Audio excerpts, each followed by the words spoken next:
দেখেন বিগত বছর থেকে আলহামদুলিল্লাহ এবার রমজান মাসে খাদ্য সামগ্রী আমরা খেয়েছি সব থেকে কম দামে, আলহামদুলিল্লাহ। এটা একমাত্র সম্ভব হয়েছে কারণ যোগ্য ব্যক্তিকে আমরা যোগ্য চেয়ারে বসাইতে পেরেছি। এরপরেও আমাদের গণতন্ত্র লাগবে। গণতন্ত্র একটা ভাওতাবাজি, একটা ধোঁকা। আপনি কি কোনোদিন দেখছেন কোনো ব্যক্তি সঠিকভাবে ভোট দিতে পেরেছে? পারে নাই তো।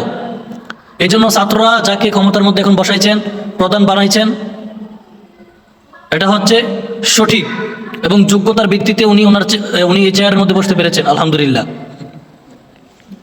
এই যোগ্য ব্যক্তিদেরকে বসান প্রত্যেকটা জায়গায় জায়গায়, দেখবেন দেশ কিছুদিনের মধ্যে ইনশাল্লাহ ইউরোপের চাইতে আরো সুন্দর হবে।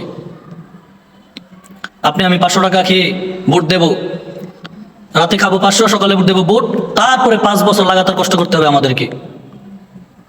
কারণ সে যে আমাদেরকে টাকা দিয়েছে সে কোথা থেকে এগুলা নিবে?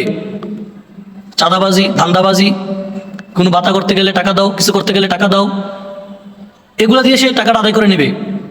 কিন্তু আমরা এরপরও বুঝি না। ডক্টর ইউনূস সাহেব আছেন, থাকবেন, আপনারা সবাই ওনার পাশে থাকবো।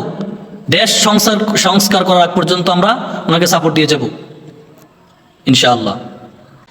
যারা আমার মতন ডক্টর মোহাম্মদ ইউনূস স্যারকে ভালোবাসেন অবশ্যই এই ভিডিওটা শেয়ার করে দিবেন।